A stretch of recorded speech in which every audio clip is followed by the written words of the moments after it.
In this section, we're going to be looking at rational functions and their graphs. And out of that section, we're going to be finding the domain of rational functions. Also, we're going to be using arrow notation, identify vertical and horizontal asymptotes.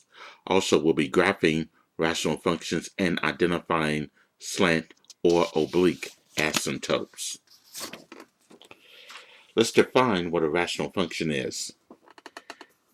Rational functions are quotients of polynomial functions, and they can be expressed as f of x is equal to p of x divided by q of x, where q of x is not equal to 0. So p of x and q of x are considered to be polynomial functions. And of course, f of x will be the quotient of p of x and q of x. Now the domain of a rational function is the set of all real numbers with the exception of those x values that will make your denominator 0. Now let's take a look at 3 different examples where you're asked to find the domain of each rational function.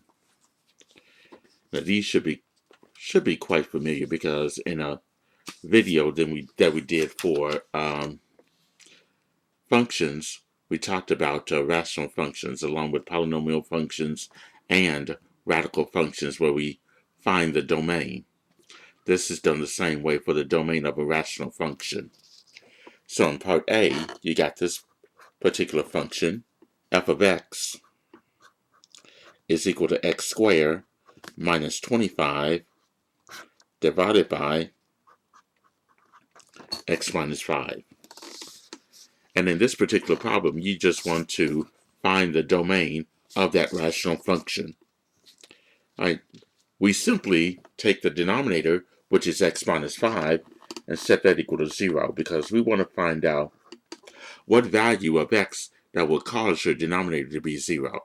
So in this case here, when we solve for x minus 5 is equal to 0, we're going to have x is equal to 5. So x equals 5 is going to be the value that makes your denominator 0. So in interval notation, it will be from negative infinity up to 5, and then the other interval is from 5 to infinity. That includes all the values except 5. That's how we write this in interval notation. Now part B, we have g of x is equal to x over x squared minus 25. So this is g of x is equal to x over x squared minus 25. And we want to find the domain of this rational function. In this case here, we take the denominator, which is x squared minus 25, set that equal to 0. Now I can see that x squared minus 25 is a differences of squares, which can be factored into 2 binomials. So x squared minus 25 can be factored into x plus 5 times x minus 5, and that's equal to 0. And then we set each binomial factor equal to 0, so this will be x plus 5 is equal to 0, or x minus 5 equal to 0. And then we solve each equation for x. So for x plus 5 equals to 0, you're going to have x is equal to negative 5. And then for x minus 5 is equal to 0.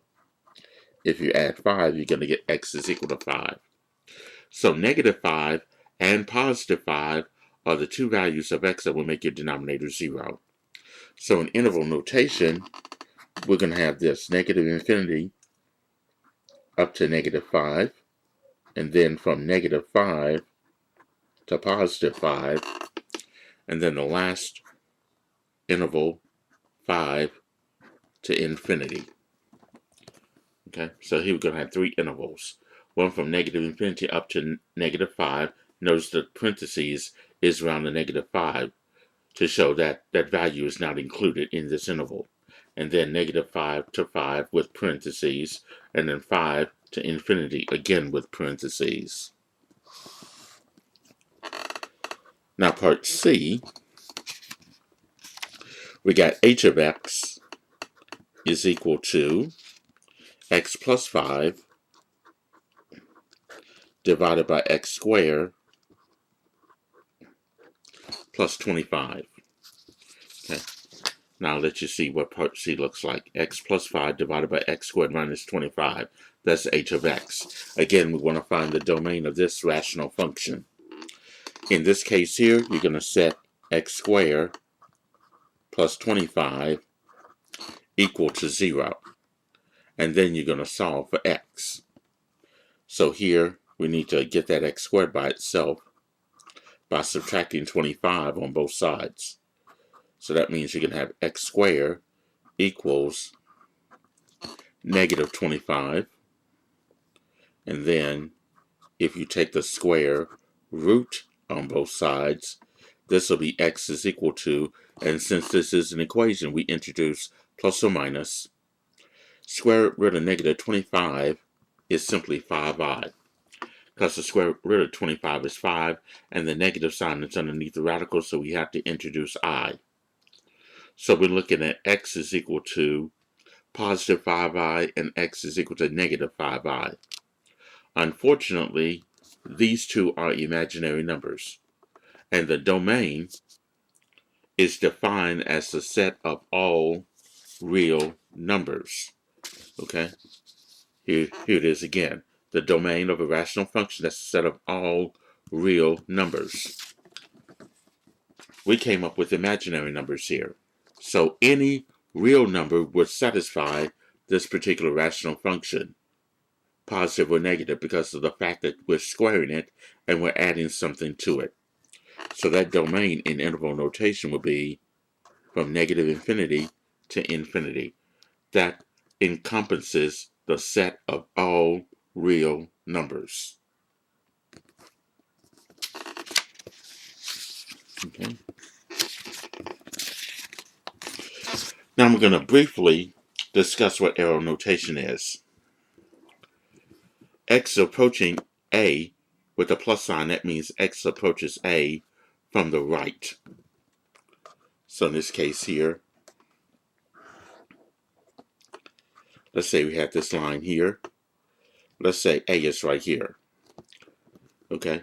Now, X approaching A from the right means that we're approaching values of A from the right-hand side of A. That's what X approaches A to the right means. And X approaches A with a minus sign means that the values of X are being approached from the left-hand side of A. And then we got X approaches infinity.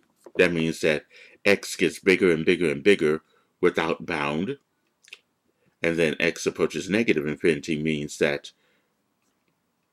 the value of X decreases. It gets smaller and smaller and smaller without bound. Okay. So that's just my brief discussion of what arrow notation is. Now let's look at vertical asymptotes of a rational function. The line x equals a is a vertical asymptote of the graph of the function f if f of x increases or decreases without bound as x approaches a. And in this case, the vertical asymptote is usually going to be a vertical dotted line that looks somewhat like this. Here's that vertical dotted line. That's the vertical asymptote. And if I have a graph that looks somewhat like this,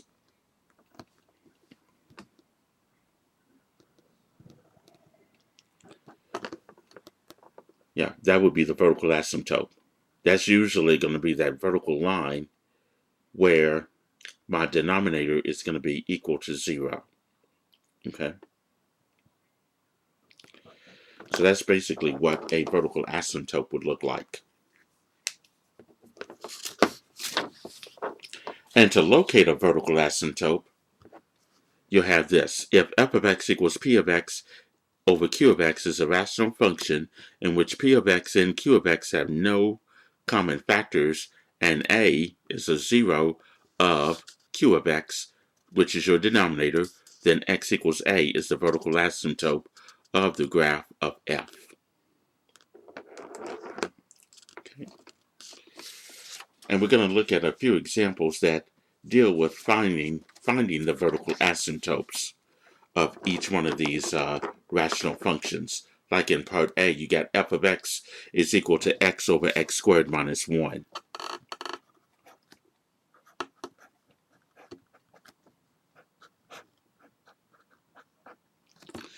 Okay, here's the function for part A. F of x is equal to x over x squared minus 1. Now we want to find the vertical asymptote of that rational function. What I'm going to do here is factor x squared minus 1. So in the numerator, I'm going to have x. But x squared minus 1 is the differences of squares. That can be factored into two binomials. One of them will be x plus 1. The other one is x squared minus 1. And as you can see here, the numerator and the denominator have no common factors in it. Okay? So we can go ahead and find the vertical asymptote by taking that x plus 1 times x minus 1, which is my denominator, and set that equal to 0.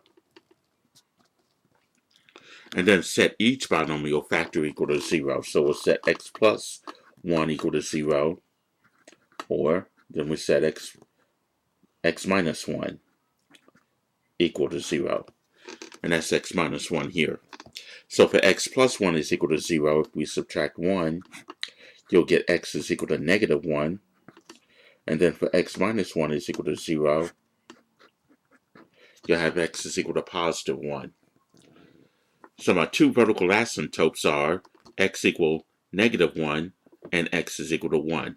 So I will have two dotted lines, which are my vertical asymptotes. One will be at negative 1 and the other one will be at positive 1. Now part B. We got g of x is equal to x minus 1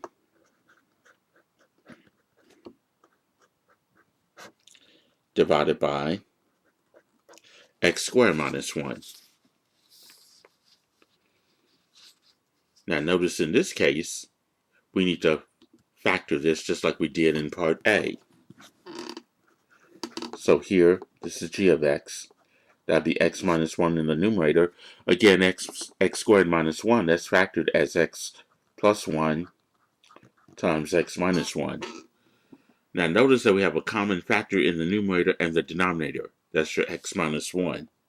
So if we write this in simplest form by dividing out the x minus 1s, I'm going to have this. G of x is equal to 1 over x plus 1. And then we can set the denominator equal to 0. So here we're going to have x plus 1 equal to 0. And then solve for x by subtracting 1. You're going to get x is equal to negative 1. So the only vertical asymptote that you'll have here will be at x is equal to negative 1. Okay. Part C, we got h of x is equal to x minus 1 divided by x squared plus 1. Here we got h of x equals x minus 1 divided by h squared plus 1. X squared plus 1, I mean. Well, the x squared plus 1 can't be factored into differences of squares, because it's not a differences, it's the sum of squares, and sums of squares can't be factored. Okay, so the only thing we can do here is set the denominator equal to 0, which is x squared plus 1, and we'll set that equal to 0. And then solve for x. We first subtract 1, so that means x squared is equal to negative 1. And then if you take the square root on both sides, that means that x is equal to plus or minus. Now the square root of -1 is I. Now again, we got a problem here because in this case here, x equals I and x equal -I are imaginary numbers. Those can't be graphed on the coordinate plane, which consists of real numbers. So in this case here, this particular function h of x has no vertical asymptotes because I came up with imaginary numbers here in the denominator when I set my denominator equal to 0. Okay, so be familiar with how to identify vertical asymptotes. And besides, horizontal asymptotes, that's the next thing we're going to look at anyway. And the horizontal asymptote of a rational function is this. It's the line y is equal to b. Is a horizontal asymptote of the graph of the function f if f of x approaches b as x increases or decreases without bound. So if I have, let's say, a graph of a function, let's say the horizontal asymptote would be here.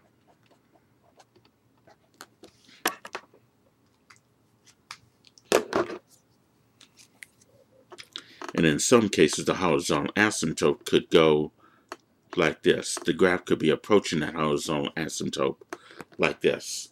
It'll never touch it, but it can approach the horizontal asymptote.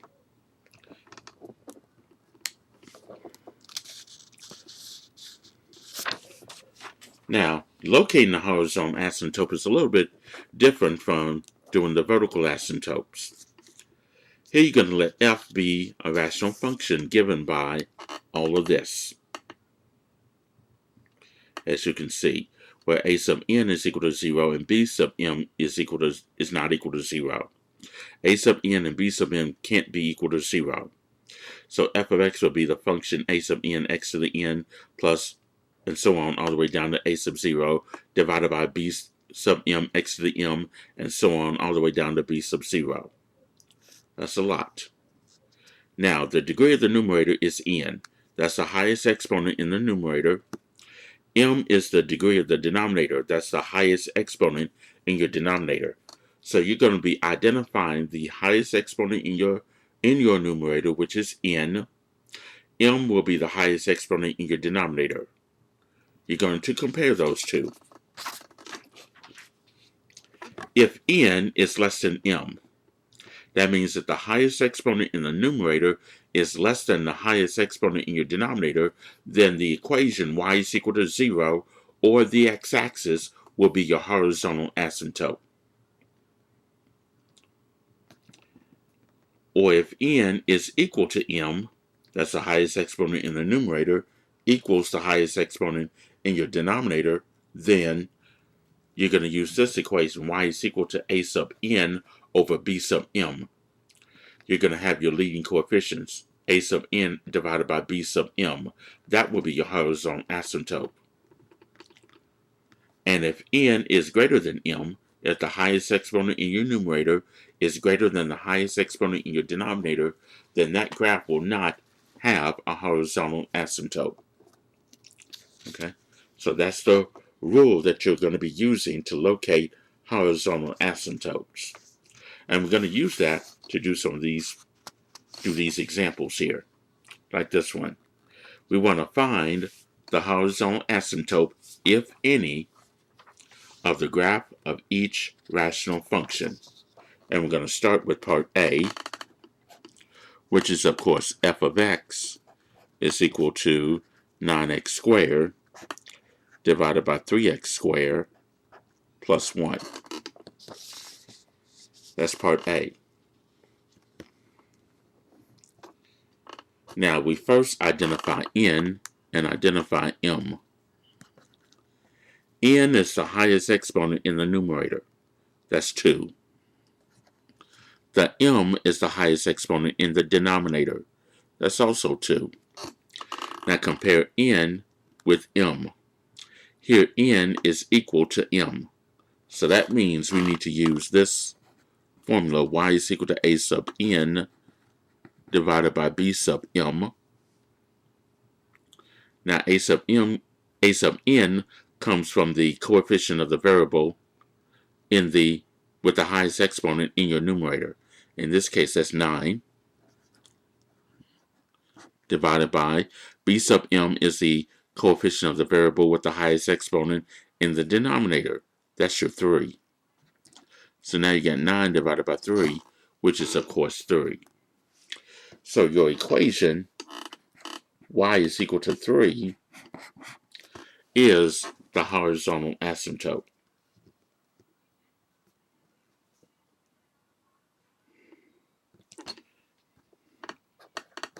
All right, look at part B. We got g of x is equal to 9x.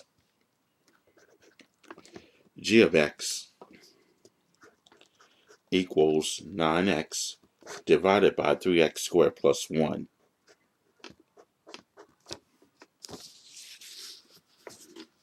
Okay, and we want to find out if there is a horizontal asymptote and what that is. We identify n and m. N is the highest exponent in the numerator, but 9x, that highest exponent, is a 1, so n is 1. The m is the highest exponent in your denominator. In this case, is 2. Compare n with m. Here, 1 is less than 2. N is less than m, so that means the equation y is equal to 0 is simply going to be your horizontal asymptote. So here, y is equal to 0 will be your horizontal asymptote. Now, part C, we got h of x equals 9x cubed. H of x is equal to 9x cubed divided by 3x squared plus 1. And we want to find out what the vertical asymptote is, if there is one. So here we identify n and m. N is the highest exponent in the numerator, that's 3. The m is the highest exponent in your denominator, that's 2. Compare n with m. Here, 3 is greater than 2.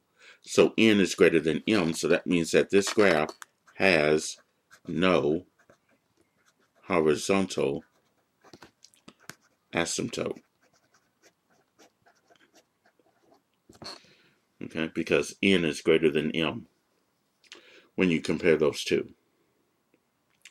Okay, so that's how you would locate horizontal asymptotes in a rational function.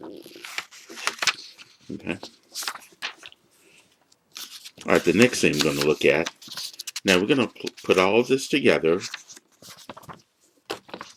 and apply this to the concept of graphing rational functions.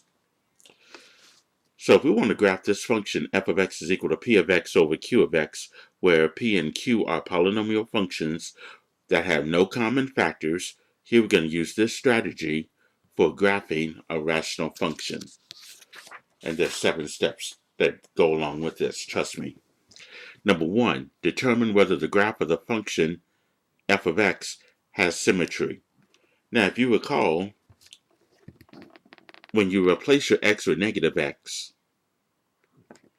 and you get the original equation back, that means we have an even function. And that even function has y-axis symmetry. So here, you're going to replace the x with negative x to determine whether or not you have y-axis symmetry or origin symmetry. So if you replace your x with negative x and you get the original equation back, which is f of x, that means you have y-axis symmetry. But if you replace the x with negative x and you get the opposite of f of x, that graph has origin symmetry. Then the second step, find the y-intercept by letting x equal 0. Number 3, find the x-intercept by letting the p of x, which is your numerator, equal 0. Then number 4, find the vertical asymptote by letting q of x, which is your denominator, equal to 0. And then step number 5, The rule that we talked about for finding the vertical asymptote not too long ago, that's what you'll use to find that horizontal asymptote, okay? Because you have to determine N and M and compare those two and use that particular rule that we talked about earlier. And then step number 6, plot at least one point between and beyond each x-intercept and vertical asymptote. And then step 7, graph the function between and beyond each vertical asymptote. So 6 and 7, we're going to kind of do together by coming up with a table and then the graph. Take a look at this first example. Now here we want to graph this using that 7-step procedure, which is of course f of x is equal to 3x minus 3 over x minus 2.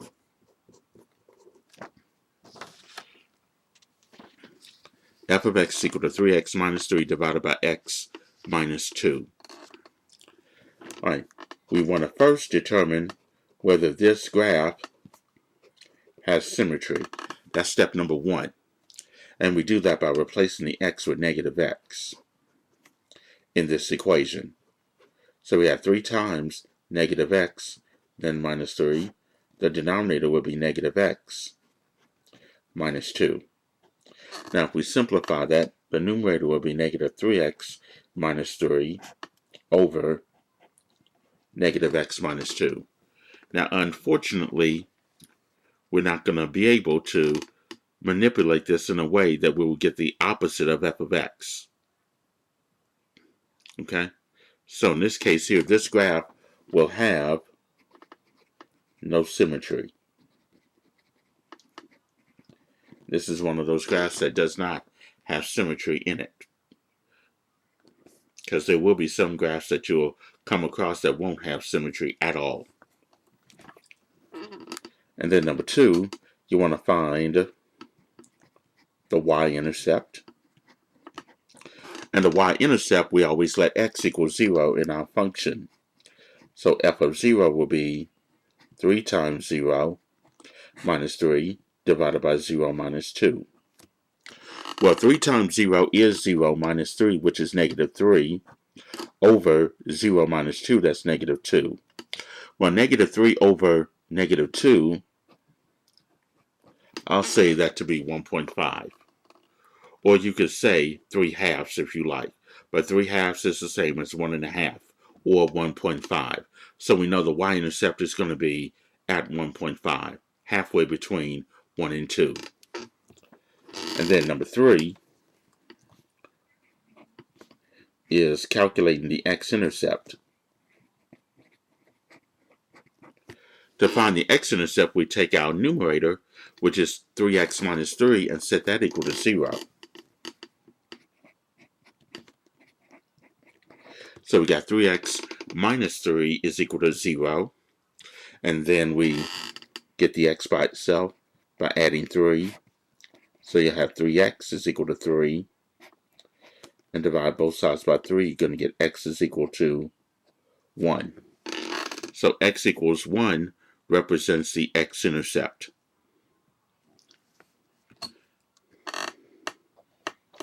Then step number 4 is finding the vertical asymptote.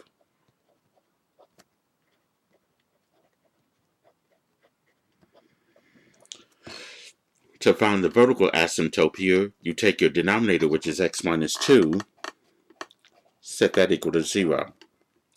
And then, if you add 2 to both sides, you're going to get x is equal to 2. So x equals 2 represents your vertical asymptote.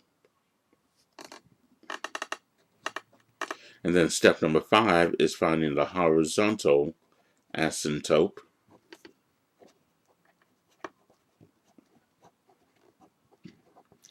And to find the horizontal asymptote, we compare n and m. N is the highest exponent in the numerator. That's 1. The m is the highest exponent in your denominator. That's also 1. Compare n and m. N and m are equal to each other, so we have to use y is equal to a sub n over b sub m. And a sub n is your leading coefficient in the numerator, that's 3, divided by b sub m is the leading coefficient in your denominator, that's 1. So 3 divided by 1 would be 3. So y equals 3 is going to be your horizontal asymptote. And then we go to step number 6, which I'm going to say the table, because we're going to pick values beyond each vertical asymptote and each x-intercept. Okay? And this is where we're going to be using our graphing calculator to help us out a bit. Okay, now I'm also going to graph what I've already have. Okay, so here, let's look at what we got here. I know there's no symmetry.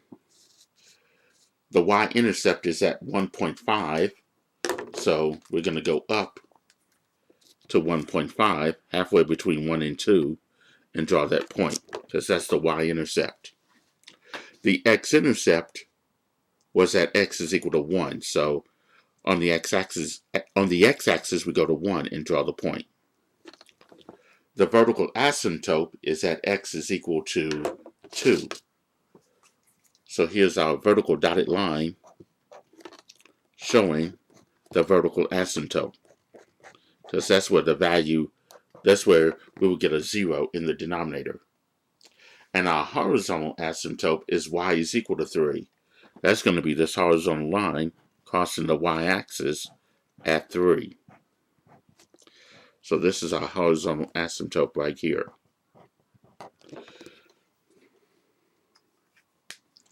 Now what I'm going to do here is pick points to the left and to the right of the vertical asymptote and the x-intercept. And I'll do the xy table here on this side. Okay, I got 1 and 0. I know what they are. Let's pick points like -1 and -2. So I'm going to put -2 and -1 here. And to the right of the vertical asymptote of 2, I'll use 3, 4, and 5. Okay, now I'm going to cheat a little bit, because I'm going to use the graphing calculator to do this. Okay, to enter that particular radical function, you're going to press the y equal button. Now notice I got something in here, so I need to press the clear key. So to access this y equals stuff, press the y equal key. And then use the clear button to clear out any equations you have. And then for 3x minus 3, the numerator and the denominator, I'm going to use parentheses. So I'm going to use left parentheses, then 3, then xt theta for the x, minus 3, close parentheses, divided by, and then left parentheses, x minus 2. Press the xt theta for your x, minus 2, and close the parentheses. And then for the table, you want to press second and graph to get your table. And you might have to use your up key to get the x values that you want. And as you can see here, for -2, I got 2.25.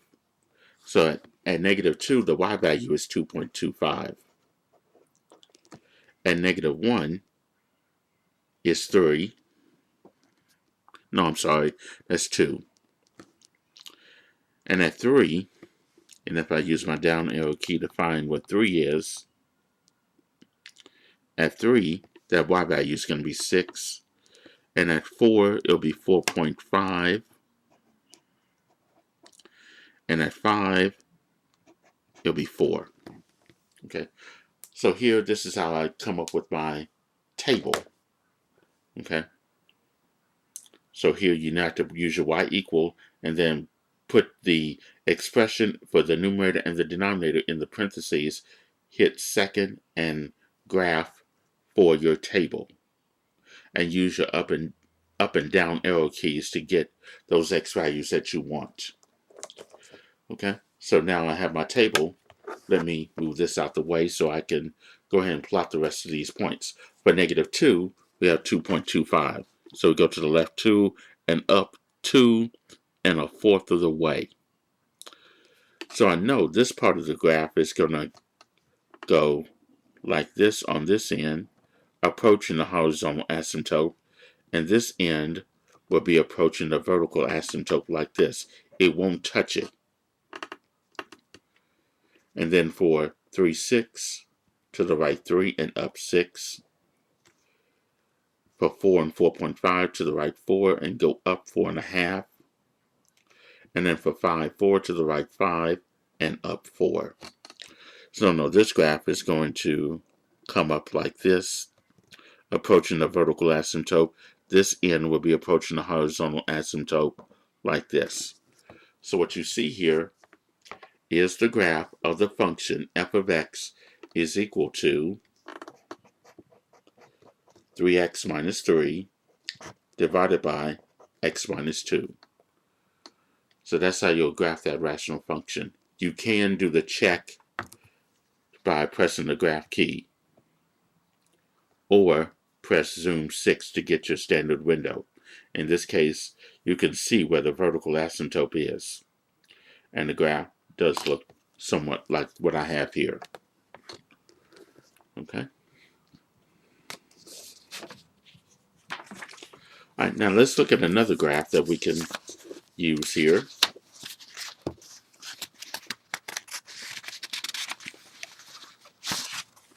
Let's look at this one. F of x is equal to 2x squared divided by x squared minus 9.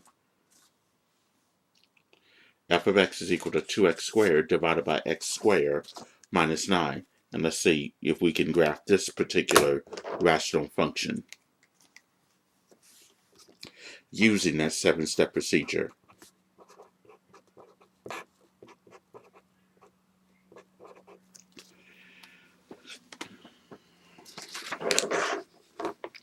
Okay, there's the equation.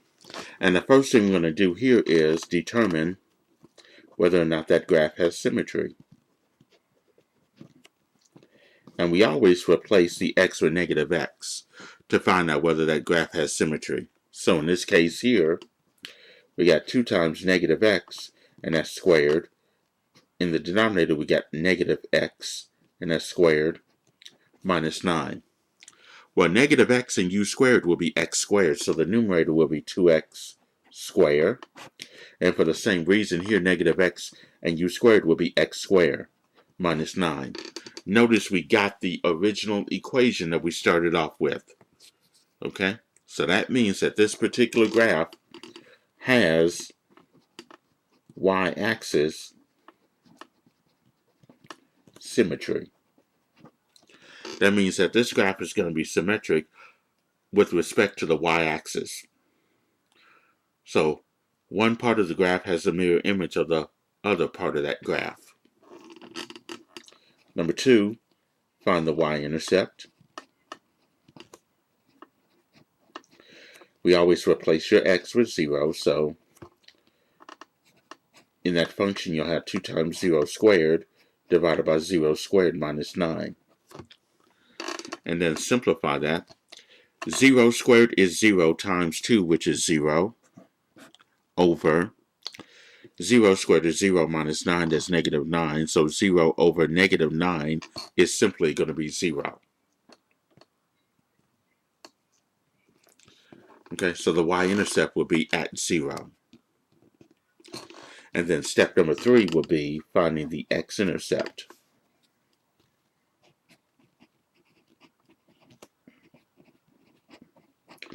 To find the x-intercept, we take our numerator, which is 2x squared, and set that equal to 0. So we're going to have 2x squared is equal to 0. And if you divide by 2 on both sides, you'll get x squared is equal to 0, which means x will have to be equal to 0. So the x-intercept is going to be equal to 0. So here, this is a case where the x-intercept and the y-intercept are going to be exactly the same. Okay, number 4 is finding the vertical asymptote.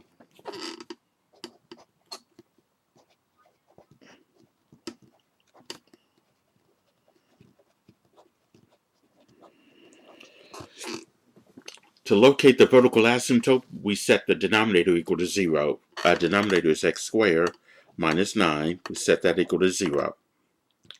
Now notice x squared minus 9 is the differences of squares. That can be factored into two binomials. And in this case, x plus 3 times x minus 3 equal to 0. And then we set each binomial factor equal to 0. So you're going to have to set x plus 3 equal to 0, and then x minus 3 equal to 0. Now for x plus 3 is equal to 0, you're going to have x is equal to negative 3. And then for x minus 3 is equal to 0, if you add 3, you're going to get x is equal to 3. So here we got two vertical asymptotes. One will be at 3, and the other one will be at x equal negative 3. Okay, so here we got two vertical dotted lines at negative 3 and positive 3. And then step number 5 will be finding the horizontal asymptote.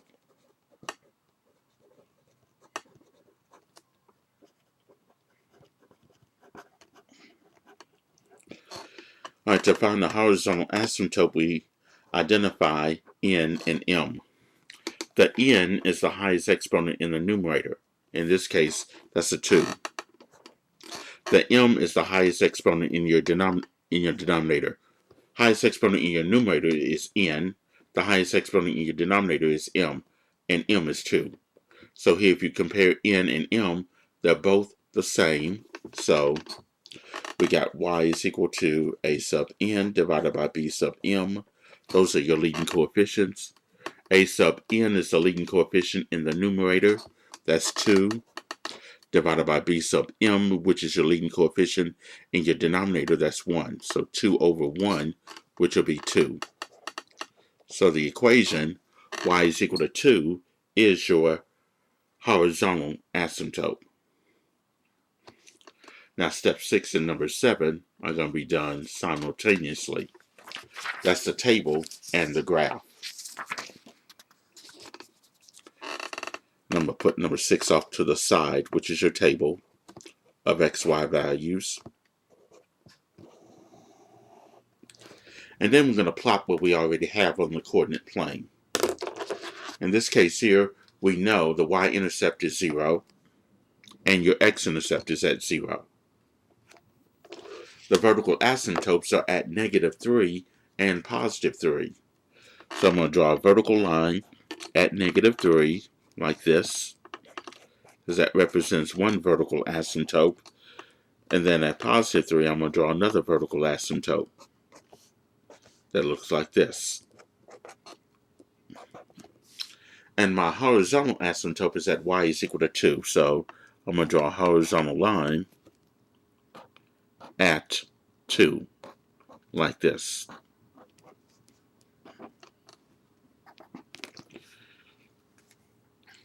Now we don't have much to work with, but we're going to have to pick some points here. To the left of each vertical asymptote and the x-intercept. The first vertical asymptote is at negative 3. Let's use negative 4, negative 5, and negative 6. And then to the right of that, let's use negative 2 and negative 1. And then my x-intercept and y-intercept are the same, so let's use 1 and 2, which are numbers to the right of that x-intercept. My other vertical asymptote is 3. Let's use 4, 5, and 6. Okay, and then we're going to use our calculator to find out what that graph is. Okay, let's clear this out. Press y equal and clear out that last equation that we have here. The numerator, of course, is 2x squared. So here, I'm going to use left parentheses and then hit the number 2, and then xt theta for the x. And then for the x squared, you have to, for that exponent of 2, you have to press that x squared button, which is above the log button on your TI-83 or 84 plus calculator. Then close the parentheses. Divided by left parentheses x squared minus 9. Press xt theta for the x, then x squared for the exponent of 2 minus 9 and close the parentheses. And then we press second and trace for the table. Now we might have to use the up arrow key because my smallest value is -6.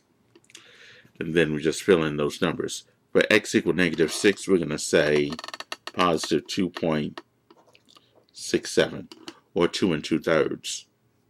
For -5, that's 3.1. And then for -4 will be 4.6. Notice I'm rounding these values off to probably 1 decimal place. For -3, I came up with an error message. That's one of your vertical asymptotes here. For -2, that's -1.6.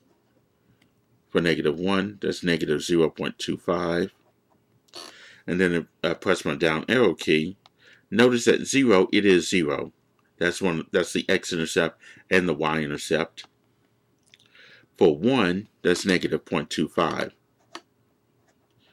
Notice for -1 and 1, I came up with the same y values. So I can assume that 2 will have the same y value as -2, which is -1.6.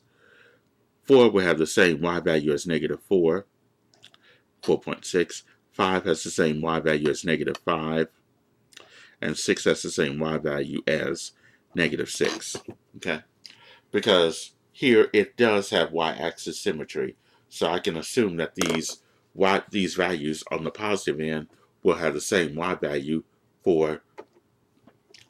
as the x values that were negative. Okay? So let's do some plotting. Point plotting, that is. -6 and 2.67.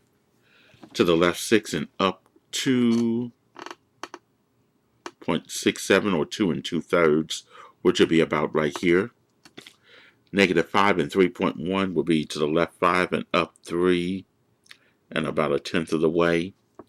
For 4, -4 and 4.6 to the left 4 and up 4 and about that much. Now this end of the graph would look like this. Because as you can see here, this end approaches the first vertical asymptote, but it won't touch it. This end approaches the horizontal asymptote. Okay, now for -2 and -1.6 to the left 2 and down 1.6, which is about here. -1 and 0.25, that's -1 about 1/4 of the way down on the y-axis. And then 1 and -0.25, that has the same mirror image as this point. 2 and -1.6, that too has the same mirror image. So this part will be approaching the first vertical asymptote like this. This end will be approaching the second vertical asymptote like this. Now, for the 4 and 4.6, 4 and then 4.6, I can pretty much assume that this is going to be the mirror image of this one right here. And then 5 and 3.1 will be about here. And 6 and 2.67, or 2 2/3, will be about here. So this graph is going to be approaching that vertical asymptote. Well, this end will be approaching the second vertical asymptote. This end will be approaching the second vertical asymptote, like this. So you can see here, this is the graph of the equation, or the rational function f of x is equal to 2x squared divided by x squared minus 9.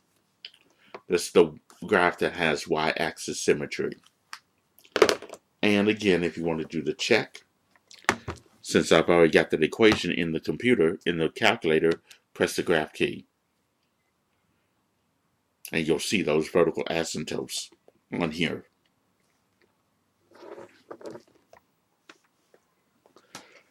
Okay, another problem we'll look at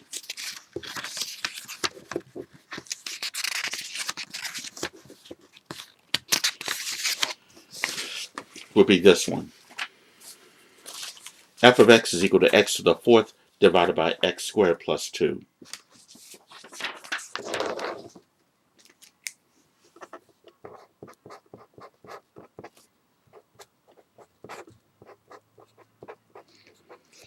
f of x is equal to x to the fourth over x squared plus 2, and we want to graph this particular rational function. Using that 7-step procedure, we first find out whether or not what type of symmetry we have, if there is one. In this case here, we replace the x with negative x, so we got negative x to the fourth divided by, in the denominator, negative x squared plus 2. Well, negative to an even power is going to be positive, so negative x raised to the fourth will be x to the fourth. And then for the same reason, negative x and u squared will be x squared plus 2. Notice we got the original equation back. So this particular rational function will have y-axis symmetry. So that's step number 1. All right, step number 2 is finding the y-intercept. Here we let x equal 0 in this case. So here we're going to have 0 to the fourth divided by 0 squared plus 2. I'm just replacing the x with 0 in this particular function. 0 to the fourth power is 0. 0 squared is 0 plus 2 is 2. So 0 divided by 2 is 0. So the y-intercept would be 0.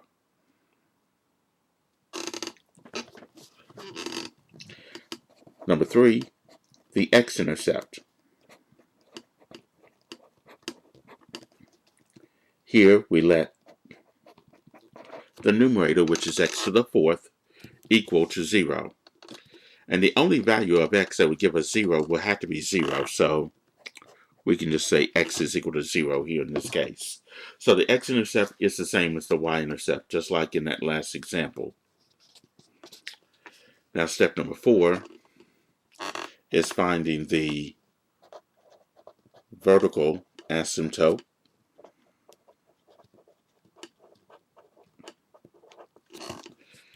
Okay. We set the denominator, which is x squared plus 2, equal to 0. And then to get that x squared by itself, you're going to subtract 2 on both sides. That would give you x squared is equal to negative 2. And then if you take the square root on both sides, you're going to get x is equal to plus or minus. Now there is a negative sign underneath the radical, so we have to introduce I. And 2 is not a perfect square, so we have to leave that as the square root of 2. So now you got x is equal to positive I square root of 2 and negative I square root of 2. Unfortunately, those are imaginary numbers. Okay, we can't plot imaginary numbers on a coordinate plane that consists of real numbers. So here, this has no vertical asymptotes.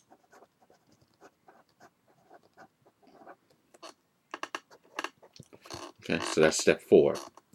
Step 5 is finding the horizontal asymptote.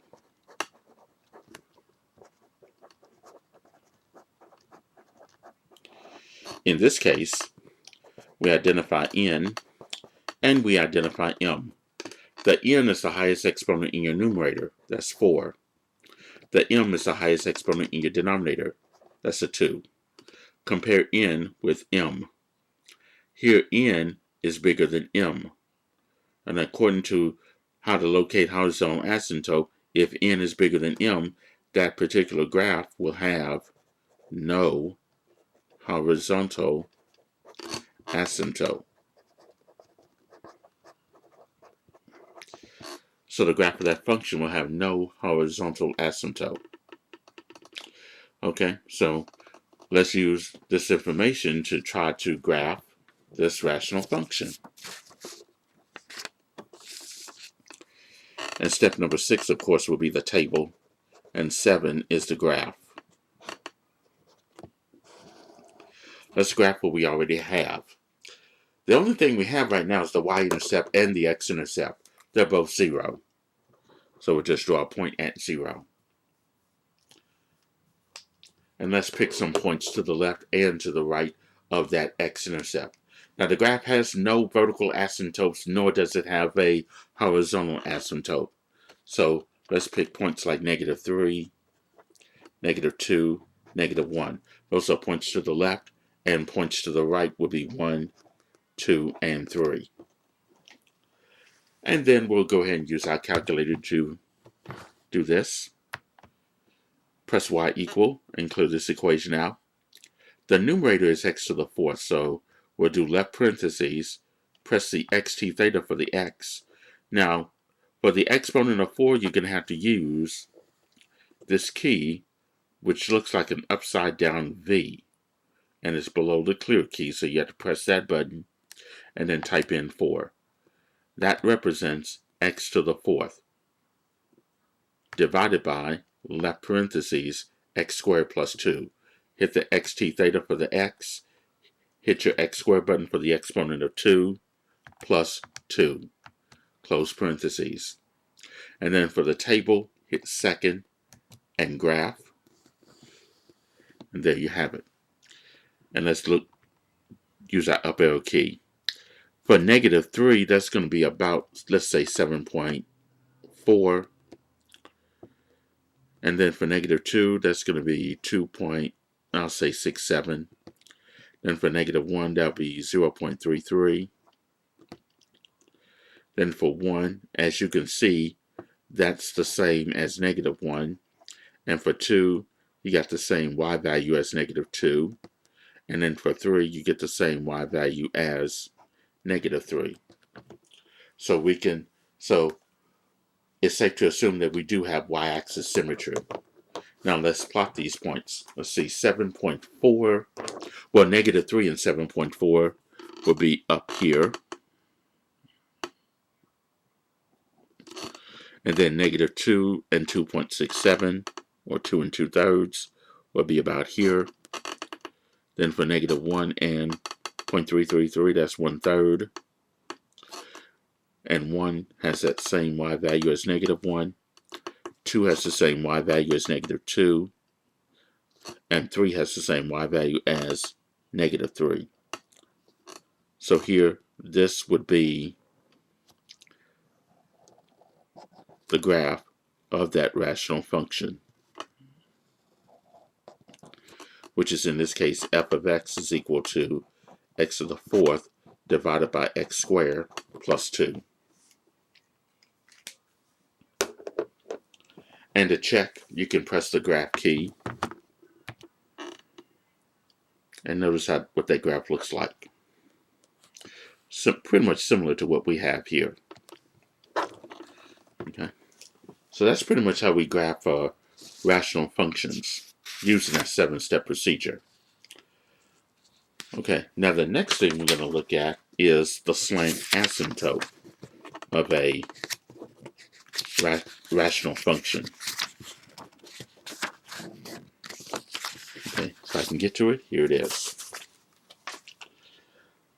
The graph of a rational function has a slant asymptote if the degree of the numerator is 1 more than the degree of the denominator. Okay, that means that the highest exponent in the numerator is 1 more than the highest exponent in your denominator. That means we have a slant asymptote. And to find the equation of the slant asymptote, we can use synthetic division. And here we can drop the remainder, and you'll have the equation of the slant asymptote. So pretty much, in other words, your quotient would be your slant asymptote, or the equation of the slant asymptote, written as y is equal to something. And an example of that would be this. Let's say we had this rational function, f of x is equal to 2x squared minus 5x plus 7, divided by x minus 2. This is an example of a function that does have a slant asymptote. The highest exponent in the numerator is 2. The highest exponent in the denominator is 1. Here, the highest exponent in that numerator is 1 more than the highest exponent in your denominator. Now here we want to find out what that slant asymptote is.